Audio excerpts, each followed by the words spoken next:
बिस्मिल्लाहिर्रहमानिर्रहीम। इफ्तिखार अहमद DNA के studio से आपको खुशामदीद कहता है। मेरे साथ हस्ब मामूल सलीम बुखारी साहब, PJ मीर साहब और जावेद इकबाल साहब मौजूद हैं। आज का प्रोग्राम मैं एक अफसोसनाक खबर से शुरू कर रहा हूँ। सिटी न्यूज़ नेटवर्क के चेयरमैन और बानी सैयद अफजल नकवी साहब क़ज़ाए अलही से इंतकाल कर गए हैं। मैं अपने साथियों के हमरा उनके सारे सवाब के लिए दुआगो हूँ। मरहूम की तदफीन मंगल के रोज़ सुबह 10 बजे लाहौर में अदा की जाएगी। और आज की हमारी स्टोरी जो है वो है अफ़गानिस्तान, जो एक ऑन गोइंग प्रोजेक्ट है, इस पर गुफ्तगू होती रहेगी। दूसरी जो स्टोरी है हमारे पास वो है इकबाल साहब का चैलेंज, एहसन इकबाल का हुकूमत को। उन्होंने कहा कि साबित करो कि जो मेरे पर इल्ज़ाम लगा रहे हो आओ और साबित करो। और तीसरी जो बड़ी स्टोरी है वो एहसान मानी की इनिंग्स का खात्मा हुआ नज़र आता है हमें, तो इन पर हम बात करेंगे। मगर जब ये जो कुछ भी अफगानिस्तान हो रहा है ये बहुत अहमियत अख्तियार करता जा रहा है। दुनिया भर के जो मीडिया है इसके ऊपर इसकी नज़रें हैं। मैं जानना चाहता हूँ कि हम एक दुराए पे नहीं खड़े हो गए? बिल्कुल आपकी। और अब इस दुराए में हमारे पास ऑप्शंस क्या हैं कि हम तालिबान की भरपूर और गैर मशरूत हमायत का ऐलान कर दें, या हम आलमी दुनिया का इंतज़ार करें और जब आलमी दुनिया को फैसला करे तो हम उसके साथ जाएँ।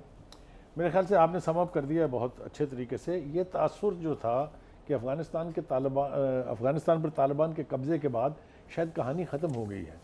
मैं इसके उलट बात करने लगा हूँ कि मेरे ख्याल से कहानी अब शुरू हुई है। वो जंग हमने देख ली, वो बग़ैर बुलेट फायर किए काबुल पर कब्ज़ा भी हो गया, ये सारा कुछ अपनी जगह है।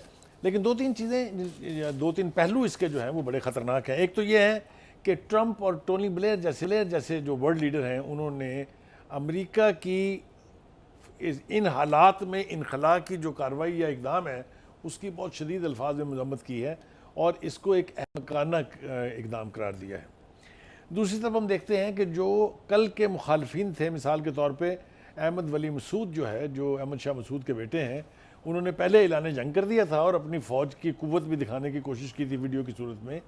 और इसी तरह से गुलबदीन हिकमत यार साहब का भी स्टांस कुछ और था। लेकिन आज उन दोनों ने तालिबान की हमायत का ऐलान कर दिया है। तो देखिए कितना रैपिडली डेवलप हो रही हैं चीज़ें और कितने रैपिडली नई सिमतें इख्तियार कर रही है अफ़गानिस्तान की सिचुएशन।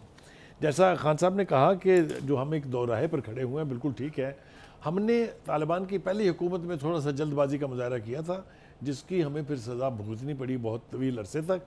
अब हमें मेरे ख्याल से जल्दबाजी का मुजाहरा नहीं करना चाहिए और ख़ित्ते के ममालिक जो हैं बिलखसूस और आलमी दुनिया बिलमूम जो है, जब तक कोई फ़ैसला नहीं कर लेती कि अफ़गानिस्तान की सिचुएशन पर कैसे रद्द-ए-अमल करना है या किस किस्म के रद्द-ए-अमल का इजहार करना है, हमें इंतज़ार करना चाहिए ताकि हम ऐसा ना हो कि आइसोलेशन में कोई ऐसा फ़ैसला कर लें जिसकी बाकी दुनिया हमायत ना करे। ये बहुत इंपॉर्टेंट मसला खड़ा हो जाएगा। ये आप 20 साल तक आप उनकी हुकूमत को सपोर्ट करते रहे। ग़ालिबन 3 मुल्क थे जिन्होंने उसको कबूल किया। नहीं करते तो फिर क्या होता है, और फ़ौरन करते हैं तो क्या होता है, ये सवाल है हमारा सामने। और जितनी जल्दी हम इसका जवाब दें, और उनके लिए भी अब ये फैसला करना ज़रूरी हो गया है कि जल्द अज जल्द वो अपना आइन जावेद साहब बना लें। ये कब तक इस तरीके से रहेगा लल में चीज़ के जी में हम उनसे भी बात कर रहे हैं, हम उनसे भी बात कर रहे हैं, लोग भी मारे जा रहे हैं। ये भी खबरें आ रही हैं कि एयरपोर्ट पर जाने वालों के रास्ते में रुकावटें भी खड़ी की जा रही हैं, जैसे हमने कल का हाउस टू हाउस सर्च भी हो रही है। तो बताएं क्या करना है? देखिए, सबसे पहले तो आप एक चीज़ को रिकग्नाइज़ करें कि हम एक अनरिकग्नाइज स्टेट को डिस्कस कर रहे हैं। एक हफ़्ता पहले हम अफ़गानिस्तान की बात कर रहे थे, आज हम एक एमिरात अफ़गानिस्तान की हम बात कर रहे हैं, इस्लामिक। उसके बारे में भी क्लियर नहीं है, उस पर भी वो क्लियर नहीं है अभी तक कि वो क्या हैं। एग्जैक्टली। अब देखें, ये जो आपने 96 से 2001 ये अनरिकग्नाइज था, उसके बाद पार्शली रिकग्नाइज हुआ, आज टोटली अनरिकग्नाइज्ड है। सो बेसिकली जो अभी आपने बात की है, ये एक बहुत बड़ा एक इस वक्त डिस्कसिंग पॉइंट आता है कि where is Afghanistan going and where is the rest of the world going. आपने अभी जिक्र किया कि अहमद शाह का कि ये टोन चेंज हुआ है। उस टोन के अंदर उसने कहा है कि हम बैठ के बात करेंगे, अगर आप नहीं हैं तो रेजिस्टेंस वहाँ हमारे साथ है। ये एक वहाँ भी उन्होंने एक तड़ी लगा दी, यानी प्रोवाइजो मौजूद है। और इंटरनेशनली आप बात करते हैं, ये तालिबान जिनको हम आज कह रहे हैं, इन्होंने भी दुनिया को बता दिया है भाई हमने तो जंग मुसल्लत नहीं की तुम पे, लेकिन तुमने हमें किया, अगर तुम हमसे नेगोशिएट नहीं करोगे हम we are ready for war. ये आपको मैसेजेस बड़े क्लियर आ गए। अब क्वेश्चन आता है व्हाट नेक्स्ट। नेक्स्ट ये आता है कि इस वक्त हमने डिस्कस करना है कि अमेरिकन जो फॉरेन पॉलिसी थी it was a total failure, जो हमने पहले भी की है। नेट प्राइस अब आपको पाकिस्तान को और बाकी ममालिक को कह रहा है भाई तुम इंटरवीन करो और बताओ कि तुम क्या कर सकते हो। द क्वेश्चन इज वो 20 साल तुम क्या कर रहे थे? तुम 20 साल तो वो अपने फेलियर का इंतजार कर रहे थे ना। तैयारी कर रहे थे। 2010 आपको याद होगा जनरल कैनी ने वार्न किया था वाशिंगटन में बैठ के कि जनाब आप जो करने जा रहे हैं दिस इज नॉट दिस जंग आप नहीं जीत आज भी आपके पास ऑप्शन है, उधर से फौजें निकालें, उधर जिस चीज की आज हम बात कर रहे हैं इंक्लूसिव गवर्नमेंट की, आप उसकी तरफ जाएं। $9 बिलियन आप एक आर्मी पे हर साल कैसे खर्च करेंगे, और जिस आर्मी को आप तैयार कर रहे हैं वो इवेंचुअली मलेशिया बन जाएगी। क्या जवाब था उनका? तो उनका जवाब था, उन्होंने इस कान से सुनी और दूसरे कान से निकाल दी, और उसी का खमियाजा आज भुगत रहे हैं। आज पूरी दुनिया में जलील कौन हो रहा है, बेइज्जत कौन हो रहा है? अमेरिका। कौन? तमाम जो इवन उनके नेटो अलाइज हैं आज वो भी यही बात कर रहे हैं। तो जो बात वैसे है नेटो अलाइज के ऊपर भी हद है।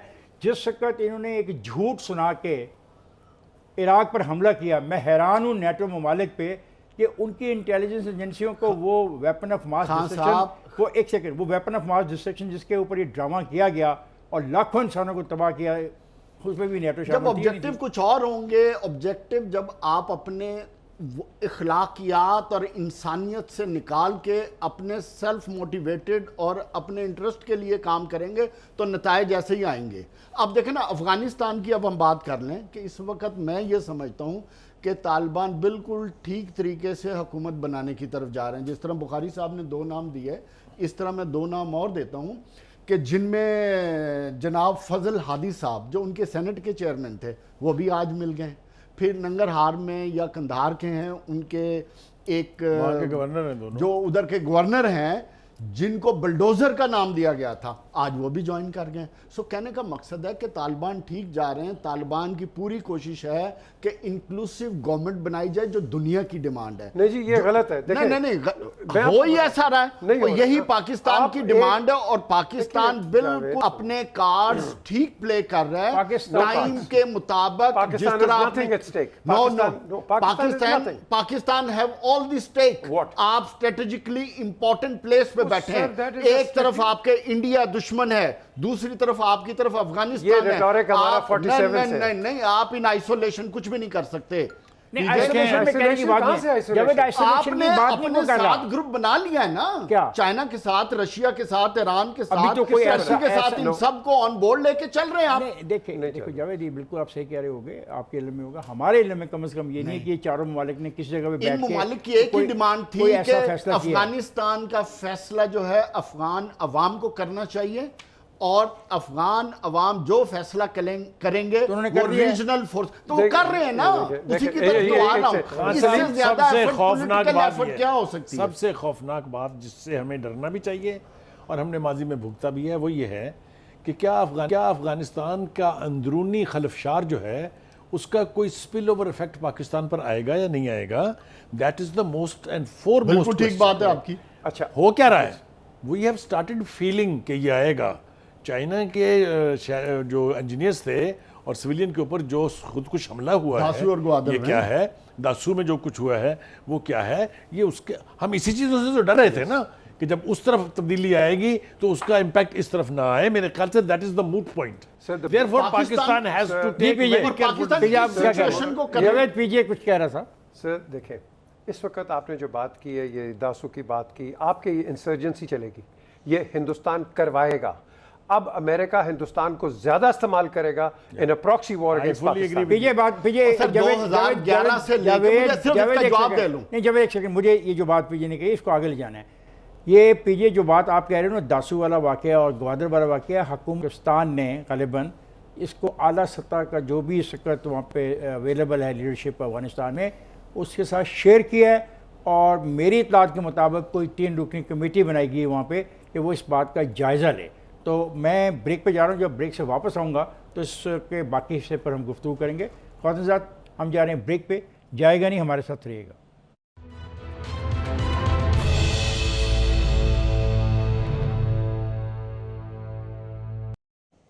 वेलकम बैक ख्वातीन हज़रात।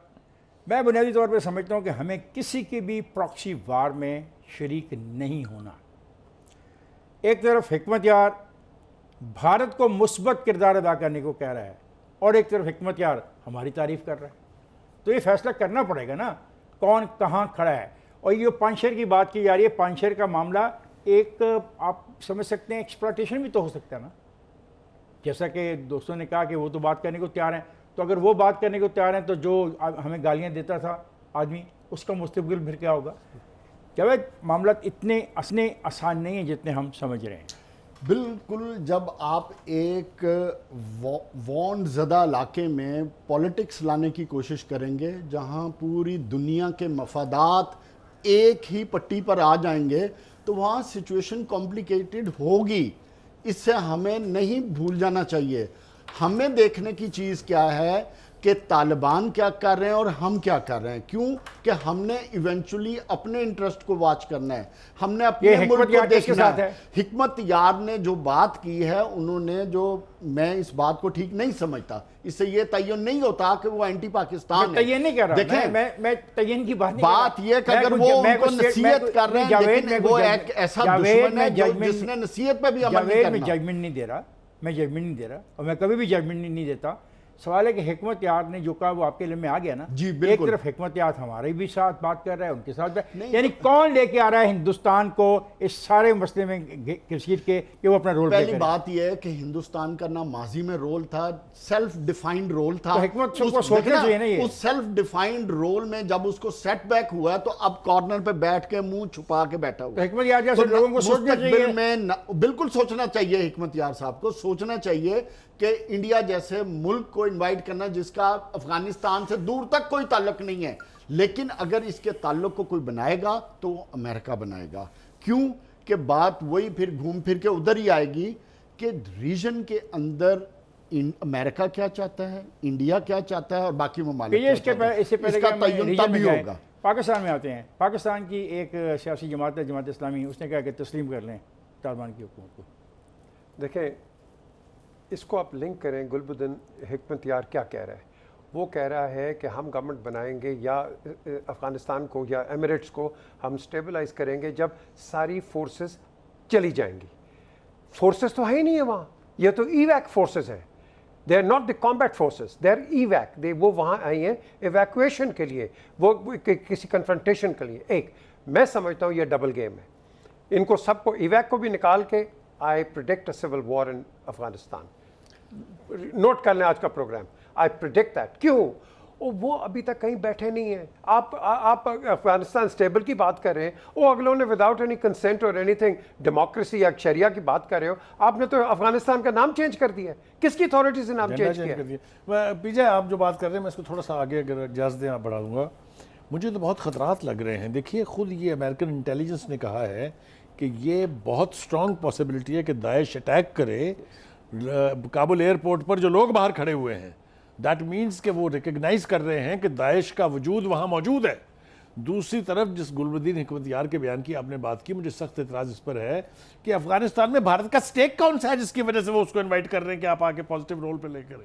वो तो अपने जख्म चाट रहा है अभी तक के। इतनी इन्वेस्टमेंट करने के बाद उनको बिल्कुल मक्खन में से बाल की तरह से निकाल के एक तरफ फेंक दिया है। आप जरा देखें तो सही क्या शोक की कैफियत है भारत के अंदर। आप उनके टीवी प्रोग्राम सुन के देखें किस तरह का, किस तरीके से मोदी की ऐसी तैसी कर रहे हैं। अपना मीडिया उनका हमारा जैसे बुरा कह रहे हैं ना उसको, बाइडन को उसका जो है मुखालफ, वैसे मोदी के मुखालफ मोदी की क्लास ले रहे हैं, बड़ी बहुत बुरी तरह से क्लास ले रहे हैं। Modi had no answer. Ajit Doval जिसने मैसिव इन्वेस्टमेंट की वहाँ पर, पार्लियामेंट की बिल्डिंग तक तो उन्होंने बना के दी। उस सब कुछ के बावजूद जिस तरीके से हिंदुस्तान आइसोलेशन का शिकार है अफगानिस्तान के हवाले से, वो अभी काफ़ी देर तक अपने जख्म चाटेंगे। हमें जो कोशिश करनी चाहिए वो ये है कि हमारी डिप्लोमेटिक एफर्ट इस रीजन के ममालिक को भी और वर्ल्ड कम्युनिटी को भी, इंक्लूडिंग द यूनाइटेड नेशंस, वहाँ पर अफेक्टिव नहीं, ऑफेंसिव किस्म की डिप्लोमेसी करके एक तो दो चीज़ें इंश्योर करना चाहिए, एक ये कि यहाँ अफगानिस्तान में से फिर वही सूरत हाल जिसकी तरफ इशारा कर रहे हैं PJ Mir, and very rightly so, वो प्रिवेल ना करे। और दूसरा ये कि नॉन स्टेक होल्डर्स अफगानिस्तान में कोई रोल ना अच्छा, करें। जावेद, एक मिनट से आप आगे जाएं जरा, आप अपने फॉरेन मिनिस्टर की बात तो सुन लें और गौर करें कि वो क्या कह रहे हैं और क्या आपकी हैसियत है सारी खेल में। आपका फॉरेन मिनिस्टर कहता है हम कहते रहे कि मुज़ाकरात और इंखला के अमल को साथ साथ चलते रहना चाहिए, लेकिन पाकिस्तान से मशवरे के बगैर ही इंखला कर दिया गया। आगे फरमाते हैं शाह महमूद साहब कि पाकिस्तान का नाम उन मुल्कों के फहरिस्त में भी शामिल नहीं किया गया जो इनखला में मावनत कर रहे हैं, जबकि उनका क्लेम है वो कह रहे हैं ये है आपकी हैसियत और ये आपके फॉरेन मिनिस्टर का बयान। अब आइए। इसलिए कि अमेरिका ने डे वन से पाकिस्तान को इस पूरे सिस्टम से साइड पे करने की कोशिश की है। खान साहब आप बात समझें, बात वही है कि वो क्या चाहता है, के मुज़ाकरात जिसका एहतमाम हमने किया था, एहतमाम हमने किया जब इन्होंने तालिबान के साथ एग्रीमेंट किया है, उसमें पाकिस्तान को उन्होंने बिल्कुल साइड पे। शाह महमूद कुरैशी ठीक कह रहे हैं कि पाकिस्तान इनको पिटता रह गया है कि अगर ये पाकिस्तान के मशवरे पे चलते, ये कह रहे हैं कि प्रॉक्सी वार लड़नी हमें बंद कर देनी चाहिए, नहीं कर देनी चाहिए। हम तो लड़ ही नहीं रहे, किसने कहा हम प्रॉक्सी वॉर लड़ रहे हैं? किसी की भी ख्वाहिश है, प्रॉक्सी वॉर तो लड़ी है, किसी की भी ख्वाहिश अगर है, किसी की भी ख्वाहिश अगर है तो उसको नहीं लड़ना चाहिए। हमने अपने इंटरेस्ट वॉच किए हैं इस रीजन में, हमें पूरा हक हासिल है कि हम अपने इंटरेस्ट वॉच करें। जो सोवियत यूनियन की डिसमेंबरमेंट का बायस बना वो प्रॉक्सी नहीं, वॉर तो जो आज हमें ब्लेम कर रहा है, तो वो उस वक्त कौन था, उस वक्त कहां था वो? उसको वो वार उस वक्त पसंद थी जो आज हमें ब्लेम कर रहा है। हमें तो अपनी गलती का नहीं, कौन ब्लेम कर रहा है? जो देखे, जो रूस के खिलाफ जो जंग आपने लड़ी वो आपने अपनी मर्जी से लड़ी, अमेरिका की ख्वाहिशात के मुताबिक लड़ी, उनसे पैसा लेके लड़ी, उनके लोग आए, प्रॉक्सी वॉर, वो वियतनाम की जंग का बदला लेने के लिए उन्होंने वो की और आपने उनका साथ दिया। इसमें तो कोई दो शक की बात नहीं। किताबें लिखी हैं, डॉक्यूमेंट्री है, डॉक्यूमेंटेशन नहीं, आपकी बात नहीं कह रहे, हम तो आज भी ये कह रहे हैं कि हमें किसी प्रॉक्सी वार में नहीं जाना चाहिए। आगे कोई और दूसरी बार की गुंजाइश ही नहीं है। मुझे नहीं पता है, ये नहीं, ये तो आने वाला वक्त बताएगा ना। ये आने वाला वक्त बताएगा, आने वाला वक्त बताएगा। PJ is everything right in the state of Afghanistan. नहीं, मैं एक चीज जरूर कह दूं, पीजे ने भी बात की है, आज के शो में आप लिख लें, जो हम प्रेडिक्ट कर रहे हैं कि आने वाले वक्त में अफगानिस्तान में प्रॉक्सी वार होगी या अमेरिका अफगानिस्तान में ये ग्रुप्स आपस में लड़ते रहेंगे, ऐसा कुछ नहीं होने वाला। क्योंकि जब पिछले 10 साल में भी तालिबान के पास 40 to 45% अफगानिस्तान का कब्जा था उस वक्त भी, अब उनके पास तकरीबन 99% है अदर देन दी पंशेर वैली। और बात यह, और आज वो तमाम ग्रुप्स को ऑन बोर्ड कर चुके हैं, एक पॉलिटिकल गवर्नमेंट की तरफ जा रहे हैं। आने वाले वक्त में कोई प्रॉक्सी वार नहीं होने वाली। हमें ये कन्विंस करना चाह रहे हैं कि काबुल में हुकूमत आ गई, अफगानिस्तान की हुकूमत बन गई, बड़ी अच्छी हुकूमत है, उस हुकूमत पे ना तो कोई बुरे अज़ाइम है किसी के खिलाफ, और वो जमहूरियत पे चलेगी, और वो खवातीन का भी एहतराम करेगी, और वो बैनुल अक़वामी एहतराम करेगी कमान का। जी पीछे मुझे ब्रेक पे जाना है। 20 साल से एक दूसरे से वॉरिंग फैक्शंस, हिस्ट्री देखें, ये कौन लड़ा रहा था? ये आपस में लड़ते रहे, 2000 साल तक लड़ते रहे यार। तो $2 ट्रिलियन किधर चला गया? 2 ट्रिलियन नो, मिलियन नो, हजारों, they've been fighting amongst each other for thousands of years. $2 trillion लगा के आपने जंग लड़ी है, and they'll continue to do so. अभी all of a sudden आप एक पैराडाइम शिफ्ट देखते हैं कि brothers forgiven, generals forgiven, enemies forgiven. Has it ever happened in Afghanistan? It's happening. सारी दुनिया देख रही है। तो ये हैपन हो रहा है इस टेबल के ऊपर कि मैं जा रहा हूँ ब्रेक पे, जाएगा नहीं, हमारे साथ रहिएगा।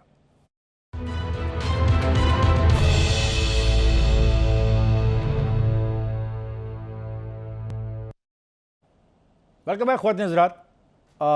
एहसन इकबाल तो कहता है कि 32 पैसे की करप्शन नहीं की है, और हुकूमत तो कहती है ये तो खरबों की करप्शन कर चुके हैं, अरबों की करप्शन कर चुके हैं। जी बुखारी साहब, ये क्या हो रहा है? वो तो प्रेस कॉन्फ्रेंस में आज बड़े नाराज़ नज़र आ रहे थे एहसन इकबाल। 2-3 बातें जनाब। एक तो मज़हका खेज़ बात यह है कि नैब इल्ज़ाम लगा रही है कि 15 लाख के पौधे लगाए, और जो चीफ स्पोक्समैन है जिसका नाम शहबाज गिल है, उनको वो 45 करोड़ समझ आ रहा है। यानी नैब का एलिगेशन 15 लाख को 45 करोड़ बना दिया उन्होंने। एक तो ये फनी बात है। दूसरी बात यह है कि ज़रा हिस्ट्री देख लें, 3 साल में पिछली हुकूमत को या पिछली हुकूमतों को करप्शन ज़्यादा साबित करने की कौन सी कोशिश नहीं हुई, चाहे वो नैब थी, चाहे वो FIA थी, चाहे वो एंटी करप्शन थी। लेकिन मैं जानना चाहता हूं कि इस 3 साल में, 3 साल बड़ा अरसा होता है पीजे, यू नो दैट, उसमें कौन सा केस अदालत में साबित किया इन्होंने करप्शन का, लिहाजा छाती ठोक के अपोजिशन के तमाम लीडर ये कह रहे हैं कि जनाब ये जिस करप्शन का शोर आप मचा रहे हैं, आपसे पूछो हाल क्या है, आप कहते हैं पिछले चोर थे, उनसे कहो मौसम कैसा है, वो कहते हैं पिछले चोर थे, साबित क्या किया आपने at the level of the courts? ये जवाब भी पेश करने की कोशिश की गई कि जी जो प्रोसिक्यूशन है वो बहुत कमज़ोर है। भाई प्रोसिक्यूशन कमज़ोर है तो फिर आप जाली केसेस क्यों बना रहे हैं? भाई हुकूमत की बदनामी है इसमें पीजे, केसेस का फाइल कर देना, साबित ना कर सकना, puts the government in a very embarrassing position. बात ये एहतसाब का, इस हुकूमत ने जितना मजाक एहतसाब का उड़ाया है, शायद ही इन्होंने किसी चीज़ का उड़ाया हो। इमरान खान ने हुकूमत आने से पहले एहतसाब के जितने नारे लगाए और हुकूमत आने के बाद पावर सोर्सेज रिसोर्सेज होने के बावजूद जितना इसका मजाक उड़ाया, तारीख में ये बात लिखी जाएगी कि एहतसाब को इन्होंने टोटल ड्रामा बना के रख दिया। अब मैं ये समझता हूँ कि इमरान खान को अब ये 4थे साल में दाखिल हो गए, अल्लाह का वास्ता है इस एहतसाब की इस चलाकियों से गुजरें, ख़त्म करें, अब अपनी गवर्नेंस पे तवज्जो दें, हुकूमत पे तवज्जो दें, उन गरीबों पे तवज्जो दें जो अपनी रोज़ाना की बिजली पानी आटे के चक्रों में फंसे हैं। पीजे अगर एक केस में बेल हो गई है, 2 केसेस और, अगर 2 केसेस में कुछ नहीं है, 3 केसेस बात और, नहीं, ये सिर्फ ड्रामेबाजी, सिर्फ पॉलिटिकल स्टंटबाजी के अलावा एहतसाब में कोई चीज है ही नहीं है स्वाय ड्रामेबाजी। पीजे हम ये कहीं नहीं कह रहे कि पिछलों ने कोई करप्शन नहीं की होगी। सर एहतसाब करें, एहतसाब करें, पिछले करप्ट थे, अगर करप्ट थे तो ये मुल्क आज इस हालत में है। लेकिन बात यह है कि आप कुछ साबित तो करें। ये आप करोड़ों बिलियन से आके 45 लाख बात की है, बड़ी ज़बरदस्त किस्म की बात की है। करप्ट थे, क्या आपके पास या मेरे पास या किसी के पास कोई ऐसा कॉन्क्रीट प्रूफ है कि मैं किसी पॉलिटिशियन को कहूँ कि करप्ट है? जो टीवी पे आके बैठ जाता है आप उसको करप्ट कर देते हो, उसको करप्ट कर देते हो। क्या मजाक बनाया हुआ आपने? आप कभी गवर्नमेंट को करप्ट कर देते हो, कभी ऑपोजिशन को करप्ट कर देते हो। मजाक बना के हमने बनाया हुआ इस मुल्क के अंदर। और जब तक एहसन इकबाल की तरफ आए, देखिए उसके बाद एहसन इकबाल अगर कोई चीज़ है उनके खिलाफ कॉन्क्रीट प्रूफ लेके आ जाए, आप उनको चार्ज कर दें। 2 दफा पहले आप ये तो हुकूमत का काम है ना। हमलावर हो चुके हैं। देखिए, अगर आपको नारोवाल स्पोर्ट्स कॉम्प्लेक्स का पता हो, ये अगर आपको उसके एक और 2 केसेस बन चुके हैं जिसमें से कुछ नहीं निकला। I know that. अच्छा, नाउ द क्वेश्चन है राइजेस, हर चीज़ हम गवर्नमेंट पे डालते हैं, हर चीज़ हम कहते हैं गवर्नमेंट ने ये नहीं किया। ओ भाई, गवर्नमेंट डजंट, या तो आप क्लियरली बोलो government is running the courts, government is running the NAB and fine. नहीं देखिए, होल्ड ऑन, कोर्ट में जाने से पहले केस कौन तैयार करता है? प्रोसिक्यूशन केस कौन तैयार करता है? एविडेंस कौन कलेक्ट करता है? हवा में तो नहीं होते ना, अदारे ही कलेक्ट करते हैं ना। अदारे क्या है? वो हुकूमत है। और जो आपकी जो सिक्योरिटी फोर्सेस है वो करते हैं। नहीं, किसके अंडर है? एफआईए किसके अंडर है? आईबी किसके अंडर है? बाकी डिपार्टमेंट किसके, अकाउंटेबिलिटी वाला डिपार्टमेंट किसके अंडर है? फिर वो इनकॉम्पिटेंट लोग हैं। ऑफ कोर्स इनकॉम्पिटेंट तो वो है ना। तो इसमें कसूर किसका है? अगर किसी ने इमरान खान के साहब के नारे को लेट डाउन किया है तो दैट इज दीज इंस्टीट्यूशन। चले मैं अब उसके एक नहीं चलने, मैं आपको बताता हूँ। चले हम आज की बात कर रहे हैं जी। चले पीटीआई तो अब आई है ना, और 11 years you got this man, आप उसको कहते हैं एक्सटॉर्शनर, मर्डरर, मनी लॉन्ड्रर, हर चीज़ उसको, और फिर उसको प्रेसिडेंट ऑफ पाकिस्तान बनाते हो। केस तो एक भी प्रूव नहीं हुआ, मुझे बता दो। तो ये बात तो जावेद, प्रॉब्लम ये बात तो जावेद कह रहे हैं कि ये किसी की तो कोताही है ना। सर, इसकी कोताही बड़ी हमारी है। हम अपने कोर्ट्स को चाहिए एक्सपेडाइट करो and get on with it. You got 50 years old case. मुझे ये बताएं, वजारत कानून किसके अंदर आती है? कोर्ट्स ये कहती हैं कि ये जो नैब है ये पॉलिटिकल आर्म ट्विस्टिंग का इंस्टीट्यूशन है। कोर्ट्स ये कहती है कि इनके पास कोई एविडेंस नहीं है, इसलिए केसेस जो हैं वो एक के बाद दूसरे फारिग हो रहे हैं। एक सेकंड, ये पता कहाँ फंसते हैं कोर्ट्स? ये चल रहे हैं पैरेलल, एक शरिया लॉ और एक एंग्लो सैक्सन लॉ। शरिया लॉ नहीं है। और सर है नहीं, तो वजारत कानून का रोल किधर है? जावेद एक सेकंड, इसमें पीजे, इसमें आपने पिछले दफा भी एक प्रोग्राम में कहा कि 2 लॉ चल रहे हैं, शरिया लॉ बिल्कुल चल रहे हैं। इस जो करप्शन के केसेस में शरिया लॉ नहीं चल रहा। जावेद जो कह रहा है, जो बुखारी साहब कह रहे हैं, जो हम लोग भी कह रहे हैं, करप्शन के खिलाफ जंग जारी रहनी चाहिए। लेकिन क्या आपने इलेक्शन सिर्फ इस काम के लिए लड़ा है? जो 90% काम और करने हैं वो किसने करने हैं? ये बड़ा इंपॉर्टेंट सवाल है। आप करप्ट लोगों को सजा दें, लेकिन साबित तो करें। और अगर साबित नहीं कर रहे तो फिर जावेद का जो पॉइंट है, किसने साबित करना है? मैंने तो नहीं साबित करना, या किसी सहाफ़ी ने या किसी मीडिया ग्रुप ने तो साबित नहीं करना। आपके पास सबूत हैं, आप उन सबूतों को इतना स्ट्रांगली अदालत के सामने पेश करें कि अदालत के पास चॉइसेस न रहें। और अगर अदालतें मसलन हो क्या रहा है, हर किस्म की इंक्वायरी जिस आदमी के ख़िलाफ़ आप कर रहे हैं, अगर उसने अपने दौर में किसी को एक चिट भी लिख के दी, आप उस चिट को भी इंक्वायरी में डाल रहे हैं, नतीजा क्या हो रहा है, किसी चीज़ पे भी कोई वज़न नहीं रहा। इसीलिए एहसन इकबाल ने चैलेंज दिया है। तो मैं समझता हूँ इमरान खान ठीक है, आपका नारा था और आपको उसके नारे का हक है। आप probably he was serious. आप संजीदा लगते he was थे, serious. आप संजीदा लगते थे। serious. और But he has been let आज भी आप जब हमारा ये प्रोग्राम सुनेंगे तो गुस्से में झंझला जाएंगे कि ये क्या बातें कर रहे हैं तीनों, इनको पता नहीं है कितने सारी करप्ट बातें उनके थे। वो मुफाद में करप्ट थे, करप्ट होंगे, लेकिन जनाब ये साबित तो करना पड़ेगा। और अगर साबित नहीं हो सकता सिर्फ तो डालों बराए से मेहरबानी नहीं होंगे। आवाम की बेहतरी के लिए जो आपके जहन में और ख्यालात हैं उनको लाइए और गवर्नेंस को बेहतर कीजिए, वरना एहसन इकबाल के ऐसे बहुत सारे चैलेंजेस आपको फेस करने पड़ेंगे। मैं जा रहा हूँ ब्रेक पे, जाएगा नहीं मेरे साथ।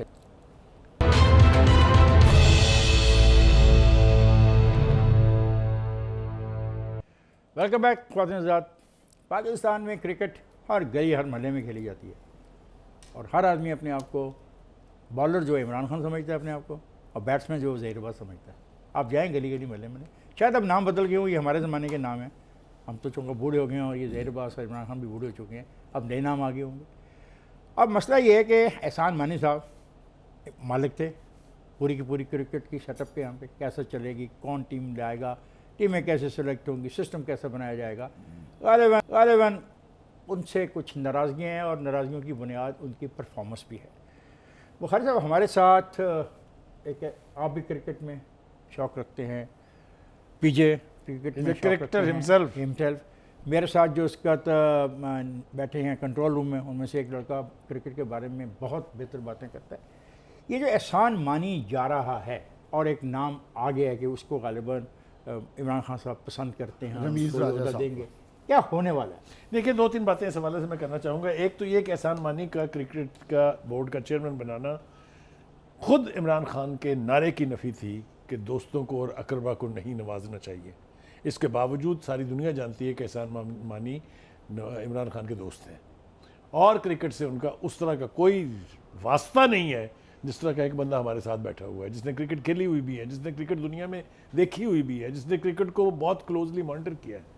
लेकिन उनकी नज़र इंतखाब अपने दोस्त एहसान मानी पर पड़ी। देखना यह कि उसकी परफॉर्मेंस, उसके टेन्योर के बीच में पाकिस्तान के क्रिकेट का हाल क्या हुआ। हाल उसका बहुत बुरा है। उसके ऊपर आप खुश होना चाहें तो अपनी आपकी मर्ज़ी है, लेकिन क्रिकेट में जो हमारा लेवल था, जो हमारी प्लेसिंग थी, वो इज़ नो लॉन्गर एग्जिस्ट। अब इमरान खान साहब ख़ुद इस बात के कायल थे कि ये जो डिपार्टमेंट की क्रिकेट थी, इसके बजाय हमें ग्रास रूट लेवल पे जाना चाहिए क्रिकेट को के टैलेंट को ढूंढने के लिए।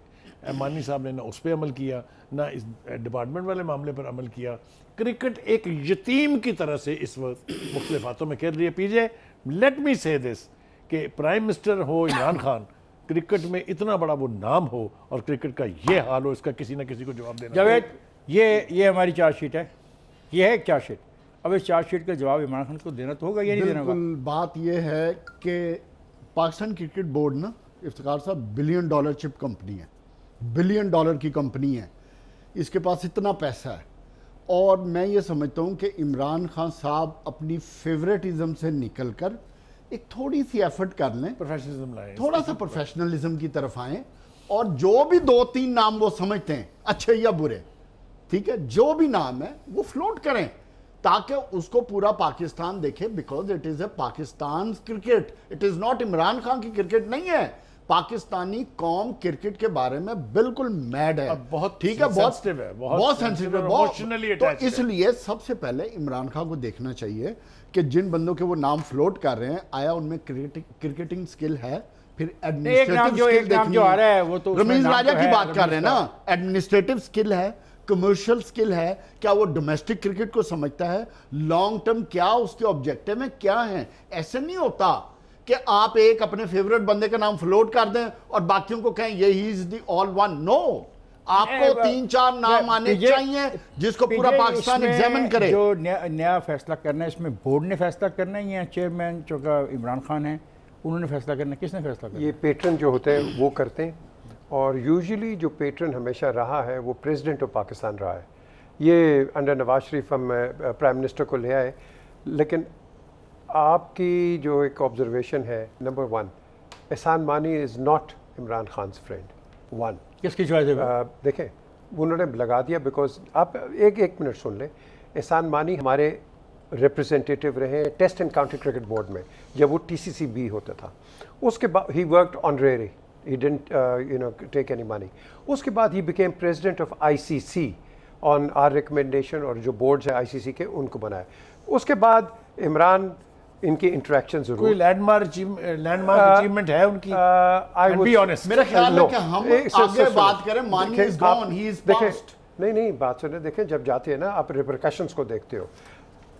1974 में अब्दुल हफीज़ कारदार ने बैंक्स को इंसिस्ट किया, कस्टम्स को और दूसरे इदारों को, कि आपने टीमें बनाओ और लोगों को एम्प्लॉयमेंट दो।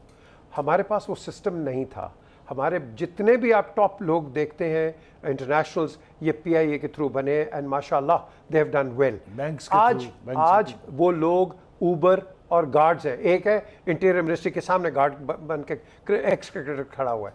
नाउ द क्वेश्चन अराइजेस कि हमें ये जो डिपार्टमेंटल क्रिकेट है इसको बिल्कुल रखना चाहिए। ये तो खत्म नहीं कर दी इन्होंने? नहीं जी, खत्म हो गया ना जी, कर दी हुई है। अच्छा, हर बैंक ने आपको किया था, उसके बाद आपका करियर बनता था, उसके बाद आपका करियर बनता था। ये रमीज भी एलाइड बैंक से आया, ये कहाँ से सर आया? अगर रमीज को लगा देते हैं जी, तो क्या ख्याल है कि रमीज इसको, इस जो खराबियां हैं इसको इम्प्रूव कर सकता है? देखिए, या why not you?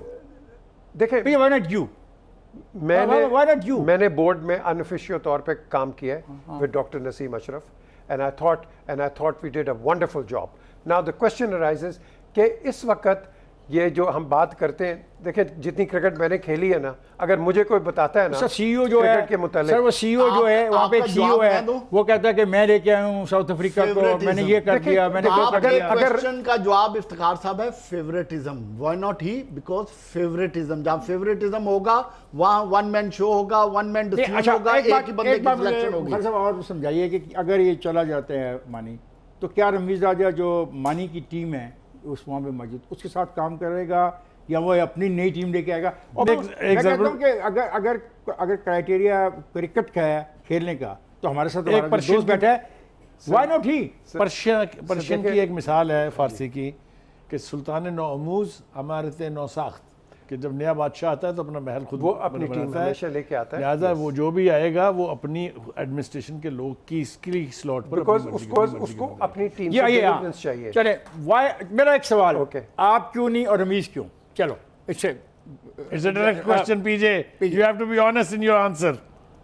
I've asked the Prime Minister, if if I have your blessings, I'll do a good job. I've told think there is a possibility to do a lot more? That's his decision. At the end of the day, he decides. I don't.